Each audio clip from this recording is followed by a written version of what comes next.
Hey everybody. This video will be a demonstration as to why I will never be a big channel on YouTube. When you investigate and you seek advice on, how to gain an audience, the first piece of advice is have a consistent, focused theme. Be a resource of information on a particular topic. And it's not in me. It is not in me. So this is going to be all over the place. I've got kind of a wish list of points I want to hit. Whether I get there or not, whatever. So I've been back from Puerto Rico for a couple of days now, and I have a new way to procrastinate. Like right now, I should be writing not only the next comic strip, but also like a 10-page story for a print comic book, which will not be on the website. It's just going to be for distribution at the EarthX event in late April. How do I procrastinate now? Well, I procrastinate by studying Spanish. So how am I procrastinating by studying Spanish? Well, I'm using a newspaper and, just something, I don't know if it was free. Looks like it was 65 cents, but Rob picked this up maybe at the airport in San Juan. But, he read it for a while. We spent like 10 hours at the airport in San Juan. And then, he was going to throw it out, but he gave it to me and suggested that, I use it for study. He said he used to study with it. So, for example, on the back here is an ad for a weight loss operation. It's like they've got a gym and a doctor on staff and whatnot. So, ¿por qué no es solo rebajar? Es rebajar bonito. What does that mean? I don't know. And still, if you take it to Google Translate, I don't think it's giving the actual meaning. But what I think it means is, don't just lose weight and look good. But it's funny, stuff like, here we have the portly gentleman and his, what he achieved. So, antes, as in anterior, that makes sense. Después, I don't know. But, from the context, it's clear what it means. So, on the topic of Spanish, and more specifically, Puerto Rican Spanish, regular commenter on these videos, Actual Wolf, writes, I suppose to set up this comment. I mentioned in a previous video that it seems like almost everybody in San Juan not only speaks some English, they speak pretty good English. There were a few exceptions, but for the most part, even though I'd been studying Spanish for a few weeks, prior to going to Puerto Rico, I barely spoke any Spanish at all. I mean, almost never. The only time I remember saying anything in Spanish was we had an Uber driver who spoke zero English. And, I knew his name because it was the Uber app tells me his name. So I thanked him by name as we get out of the Uber. And that's about all I remember saying in Spanish the whole time I was there. But I went with my friend Rob. Now, my friend Rob, he had worked for the U.S. military in Berlin before the end of the Cold War, listening in on Russian air traffic. So he was trained by the Air Force, I think it was. He speaks fluent Russian. He also lived in Germany at the time, and he spoke pretty fluent German. So then he moved to Nicaragua. And while he was there, he wanted to learn standard Spanish. So he got a tutor and he studied intensively, and this is his fourth language he's acquiring here. He knows how to acquire a language at this point. And he studied with the tutor, and he told the tutor explicitly, I don't want to sound like I'm from Nicaragua. I want to speak standard Spanish. But he knew a woman, a gringa in Nicaragua, who was basically there just to surf. She was a lawyer. She was educated, she was smart, but she did not study Spanish formally at all. She just picked it up on the beach from the Nicaraguan surfers. So he tells a story about how she was in an airport, in a Spanish-speaking country one time, and she's in the bar at the airport just waiting for a plane, and she's really good-looking, and she sees a good-looking guy, and she goes up to talk to him. She starts talking to him, and he just says, peasant, and turns and walks away. Because, her Spanish was, to say that it was colloquial Spanish was to give it way more credit than it deserved. Oh, by the way, this is not coffee. This is herbal tea. Throat coat tea, in fact. But I'll get to that. So when we were in San Juan, I remember the very first day there, we wanted to stop at a bank and just, break some large bills. So we walk into the bank, I'm first in line, and I step up to the counter, and the woman behind the counter, she speaks to me in Spanish. And, I figured I know what she's saying. Welcome to the bank, how can I help you? And I just answer in English, assuming that she speaks English. And she responded to me in perfect English, so I was correct. And we had our transaction. Rob's right behind me. I guess we hadn't been talking. She didn't know we're together. I step aside. He steps up to the window. She greets him with the same phrase in Spanish. He replies in Spanish, and he speaks fluent Spanish, but standard Spanish. And she immediately switched to English. And Rob got that again and again in San Juan. He would speak to people in his Spanish, which is not just serviceable. I mean, it's polished. It's good Spanish. And the Puerto Ricans would respond in English.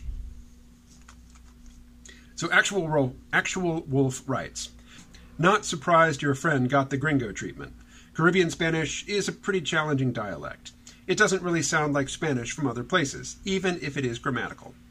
Tips you won't find on your apps. Deletion of the S sound at the end and beginning of words. Los Puerto Ricanos, Puerto Rican. Los Puerto Ricanos becomes lo Puerto Riqueno. Está becomes ta. Deletion of D in past participles. Ocupado becomes ocupao, with the end rhyming with wow instead of the end of avocado. Add the two previous together and los estados becomes lo estao. Heavy reliance on slang. Listen particularly for the word vaina, which is a vulgar way of saying thing, but is used constantly. Good luck." Thank you. What this brings up for me is two things. One, I'm now using Spanish acquisition as a way of procrastinating. I should be writing material for the comic strip and comic book this morning. I have a conference call in which I'm going to discuss the things I haven't written yet coming up this afternoon.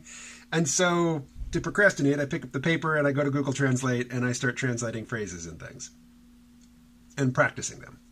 Ahsoka Nelson writes, "Learning 3 to 6 words per day for a year, then you have vocabulary that is workable."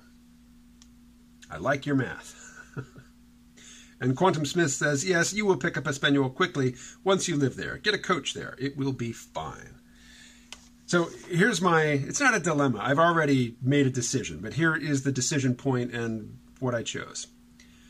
Do I want to go to Puerto Rico and, be immersed in Caribbean Spanish, but try to speak standard Spanish and learn standard Spanish? Or do I just want to sound like I learned, Spanish in Puerto Rico? I'm going with the latter. Why? In one sense, it's just the path of least resistance, but in the other,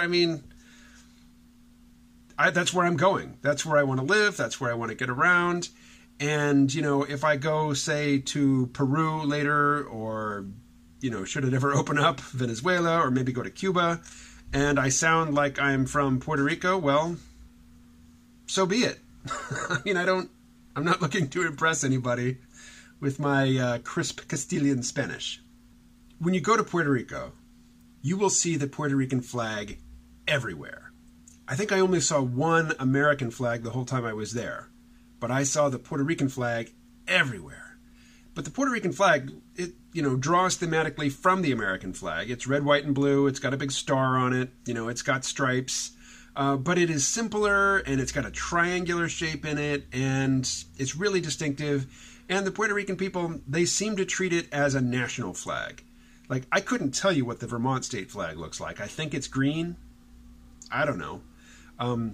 The Arkansas flag, I was born in Arkansas. I have lived in Arkansas repeatedly. I went and spent summers in Arkansas my entire childhood. The Arkansas flag looks like it is derived from, the stars and bars, what is called the Confederate flag or the rebel flag these days. It's kind of cringy, but it's also distinctive. So I know what the Arkansas flag looks like. But most state flags, like the New York state flag, I don't know. It's not an issue for me. I've lived in so many states. It's just, identifying with a state flag for me it's just not a thing. Whereas in Puerto Rico, it's definitely a thing. And, you know, if that's where I'm going to learn Spanish, if I'm going to live there for a while, if I'm going to have connections to people there, you know, if it lingers in my Spanish when I go elsewhere, so be it. Alrighty, now, Kirkus, possibly in response to watching my Puerto Rican videos, says, "Hi, any plans for another fast?" What are you saying there, huh? I hadn't planned to, but since you put it in my head, sure, why not? I did a bunch of videos on fasting last year, and I made them all unlisted. So you won't find them by searching, you won't find them by running through the list of my channels, but I'll put a couple links in the description below. The first one will be the last video I made, the day that I broke my 10-day fast. So in December of 2018, I did a 7-day fast. At the end of it, I felt great. And I got back into the gym and, you know, I was back to what I was doing before the fast fairly quickly. Then in February of 2019, no, actually it was March 2019, I did a 10-day fast.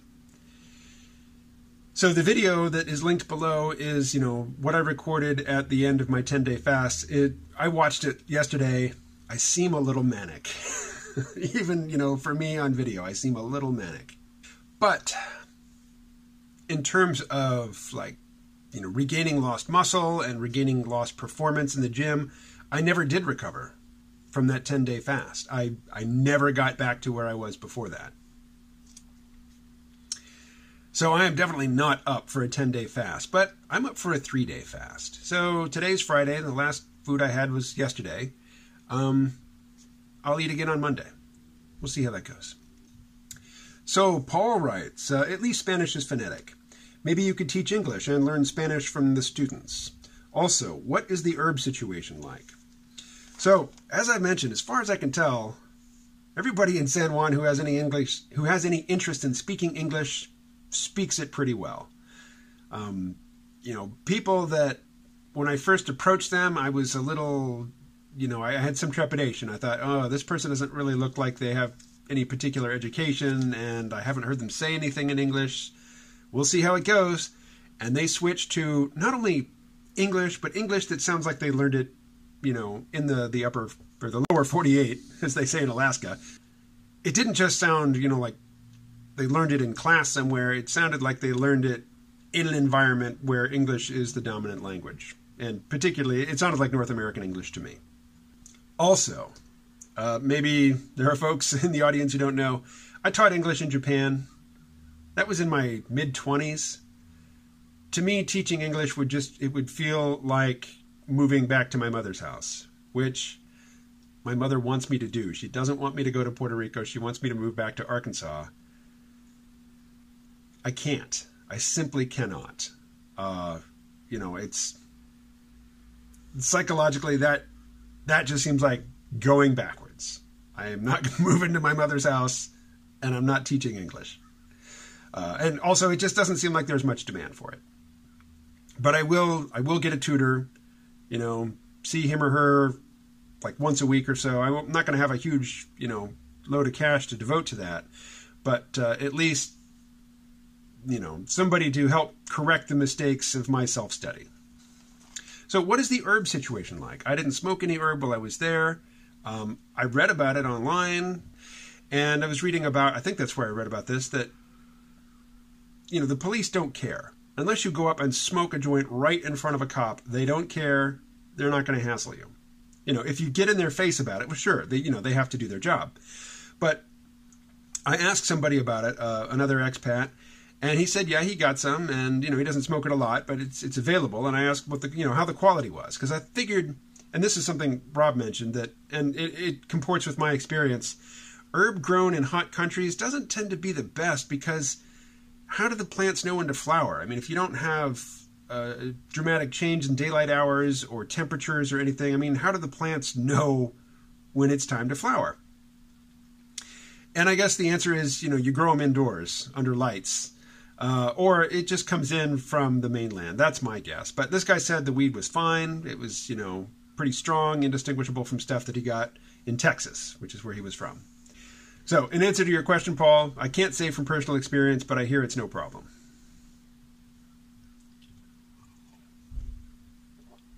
Which leads me to a related point. We saw very few police in San Juan, and none outside of San Juan. You don't realize it. If you live in the United States, on the continent, you don't realize what a heavily policed society we are until you go someplace else, and you notice, hey, where are the cops? Like, I live in a village. It has just over 2,000 people in it. It's a mile long and like a quarter mile wide. We have our own police department. Our village is part of a town. The town doesn't have a police department. But we do have a state police trooper barracks just near here, so we have state police around, and we're part of a county, and there's a county sheriff and sheriff's deputies. So we have 3 different police agencies, all of whose cars I regularly see here in Bellows Falls. If I walk from my apartment to the grocery store, which is at the far north end of the village, I will definitely pass a cop on the main road multiple times. We are a heavily policed nation, and you can thank the drug war. It's just not like that in Puerto Rico. It was refreshing because I never, ever felt threatened there. It was funny, one time I was walking along Calle Luisa, which is, the main strip near where we were, and a private security car passed by. And it was a brand new car, very impressive looking. It looked like a cop car from the United States. And then, less than a minute later, an actual San Juan police car went by. And it was a few years older. And it had some visible wear, which you don't see in the United States, in the North American United States. Here, up north, cops have all new, top-of-the-line, expensive gear, and that includes their cars. It doesn't seem to be the case in San Juan. But in an era of economic decline, or at least an era of a widening gap between the rich and the poor, who was it? Some U.S. industrialist from, I think, the late 19th or early 20th century said, I can hire one half of the poor to kill the other half. In a situation where there are more and more people who don't feel like they have a stake in the prosperity of the nation, they're just not included, you're going to have more need for policing. That's a different video. I said I'd be all over the place in this video. I'm not going to pursue that tangent. Speaking of tangents, I see that I'm past 20 minutes here, so I'll just say one last thing. So I picked up the audiobook of We Are Legion, We Are Bob by Dennis Taylor, and it's a lot of fun, as I knew it would be. It's hardcore sci-fi with a very, what my friend James Howard Kunstler would call techno-narcissistic orientation. Technology can do wonders, and it can open up whole vistas of possibilities for us off of the Earth. The story's about a guy who, he's just a software engineer who creates a good product that gets acquired. His company gets acquired by a big company, and suddenly he's rich. And he's also recently divorced. And he's feeling crappy, and he's kind of throwing his money around, and he buys a contract. He doesn't name the company, but it's like Alcor. It's a cryonics company. And he has a contract to have his head frozen after his death. And he's in Las Vegas with his former employees who all are also getting a piece of this big buyout. So they've all got money, and they're celebrating. And he's actually celebrating by going to a science fiction convention where he attends a lecture by, I don't know if it's a fictional doctor or a real, astrophysicist, but somebody who is talking about using von Neumann probes, which are self-replicating space probes, to colonize the galaxy, or, at least explore the galaxy. And so that's fresh in his mind, and he gets hit by a car, and he wakes up and he's in the future, and basically he's a reconstructed personality based on an invasive scan of his frozen brain. The process of thawing and scanning, mapping, reproducing the neural connections of the brain was destructive, so the brain is gone.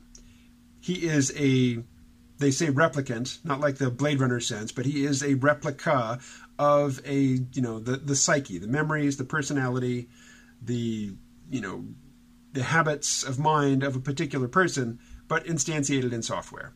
But he's woken up in a situation where the United States has been taken over by Christian fundamentalists, a la Octavia E. Butler.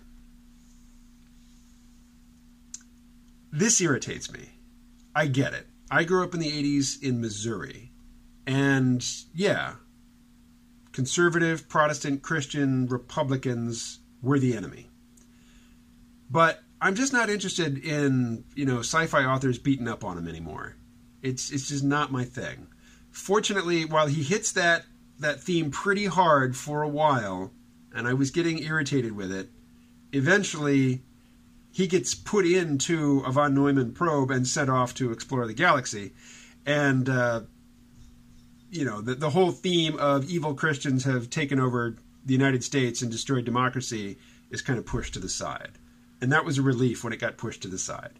Again, I'm not a Christian, not a theist, certainly not a Republican, but that stereotype gets really, really old. And, as I say, I'm from Arkansas. My relatives live in Arkansas. I lived in New York City for 5 years. And I just heard in so many times from supposedly, tolerant, liberal individuals, just the most heinous, cruel, just callous stereotypes of people from rural America, just casually offered up in conversation as if it was nothing. So I'm done with that. I have very little patience for that bullshit. Don't want to hear about it.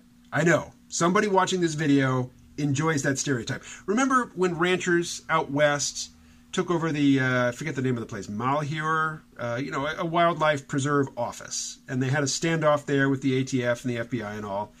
Didn't end, in the particularly bloody fashion that such standoffs usually end in.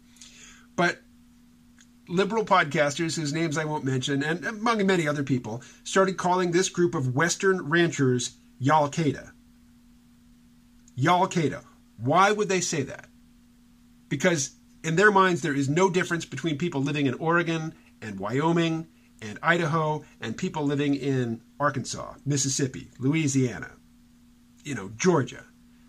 They're all middle of the country, flyover, stupid hicks. They all talk the same. They don't all talk the same. Arkansas, Texas, Mississippi, Tennessee. These are all contiguous states. They have different accents. And none of them sound like Oregon. None of them sound like Idaho. So this Y'all-Qaeda bullshit, this is just ignorance and it's ugly bigotry, and I have no use for it at all. And just because, you're going to stand up for the rights of somebody whose skin is darker than yours, habitually, doesn't make you a good person. It doesn't make you enlightened. It doesn't make you tolerant. It makes you a follower of fashion. So, again, all over the place in this video, and I won't make any particular effort to describe all the different points hit in the description below, but there will be some links to some fasting videos which you can't find any other way, unless you follow me on Twitter, which you should. Okay. Wow. Going on half an hour now. This is going to take forever to upload. Talk to you later.